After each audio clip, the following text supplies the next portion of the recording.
नमस्कार आपका हमारे YouTube चैनल पर स्वागत है। 10 से 12 साल हिंदू धर्म के अंतर्गत रहते हुए बाबा साहेब आम्बेडकर ने हिंदू धर्म तथा हिंदू समाज को सुधारने, समता तथा सम्मान प्राप्त करने के लिए तमाम प्रयत्न किए, परंतु सवर्ण हिंदुओं का हृदय परिवर्तन न हुआ। उल्टे उन्हें निंदित किया गया और हिंदू धर्म विनाशक तक कहा गया। उसके बाद उन्होंने कहा था कि हमने हिंदू समाज में समानता का स्तर प्राप्त करने के लिए हर तरह के प्रयत्न और सत्याग्रह किए, परंतु सब निरर्थक सिद्ध हुए। हिंदू समाज में समानता के लिए कोई स्थान नहीं है।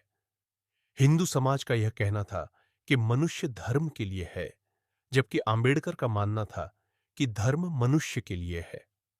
आम्बेडकर ने कहा कि ऐसे धर्म का कोई मतलब नहीं जिसमें मनुष्यता का कुछ भी मूल्य नहीं, जो अपने ही धर्म के अनुयायियों अछूतों को धर्म शिक्षा प्राप्त नहीं करने देता, नौकरी करने में बाधा पहुंचाता है, बात बात पर अपमानित करता है और यहां तक कि पानी तक नहीं पीने देता, ऐसे धर्म में रहने का कोई मतलब नहीं। आम्बेडकर ने हिंदू धर्म त्यागने की घोषणा किसी भी प्रकार की दुश्मनी व हिंदू धर्म के विनाश के लिए नहीं की थी, बल्कि उन्होंने इसका फैसला कुछ मौलिक सिद्धांतों को लेकर किया जिनका हिंदू धर्म में बिल्कुल तालमेल नहीं था। जे 13 अक्टूबर 1935 को नासिक के निकट येवला में एक सम्मेलन में बोलते हुए आम्बेडकर ने धर्म परिवर्तन करने की घोषणा की। हालांकि मैं एक अछूत हिंदू के रूप में पैदा हुआ हूं, लेकिन मैं एक हिंदू के रूप में हरगिज नहीं मरूंगा। उन्होंने अपने अनुयायियों से भी हिंदू धर्म छोड़ कोई और धर्म अपनाने का आह्वान किया।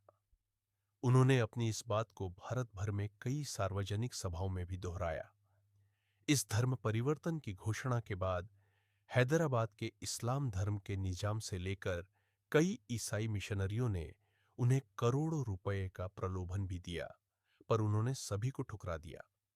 निःसंदेह वो भी चाहते थे कि दलित समाज की आर्थिक स्थिति में सुधार हो, पर पराये धन पर आश्रित होकर नहीं, बल्कि उनके परिश्रम और संगठन होने से स्थिति में सुधार आए।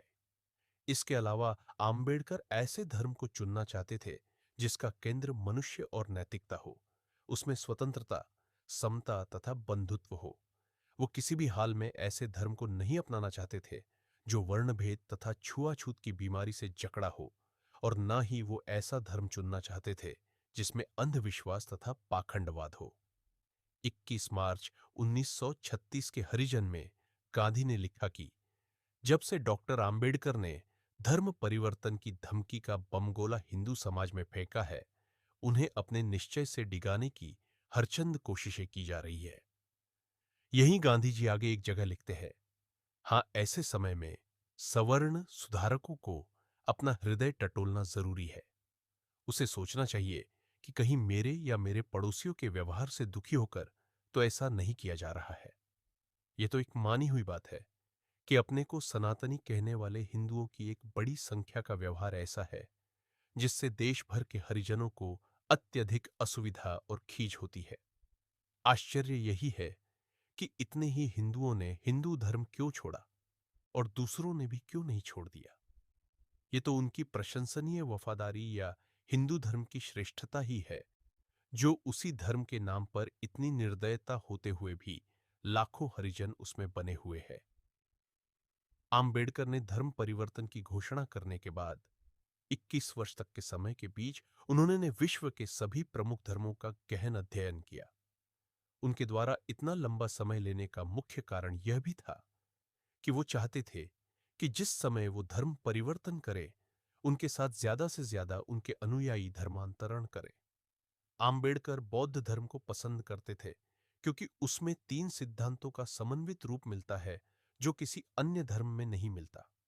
बौद्ध धर्म प्रज्ञा, अंधविश्वास तथा अति प्रकृतिवाद के स्थान पर बुद्धि का प्रयोग, करुणा, प्रेम और समता समानता की शिक्षा देता है। उनका कहना था कि मनुष्य इन्हीं बातों को शुभ तथा आनंदित जीवन के लिए चाहता है। देवता और आत्मा समाज को नहीं बचा सकते। आम्बेडकर के अनुसार सच्चा धर्म वही है जिसका केंद्र मनुष्य तथा नैतिकता हो, विज्ञान अथवा बौद्धिक तत्व पर आधारित हो, न कि धर्म का केंद्र ईश्वर, आत्मा की मुक्ति और मोक्ष। साथ ही उनका कहना था, धर्म का कार्य विश्व का पुनर्निर्माण करना होना चाहिए, न कि उसकी उत्पत्ति और अंत की व्याख्या करना। वह जनतांत्रिक समाज व्यवस्था के पक्षधर थे, क्योंकि उनका मानना था ऐसी स्थिति में धर्म मानव जीवन का मार्गदर्शक बन सकता है।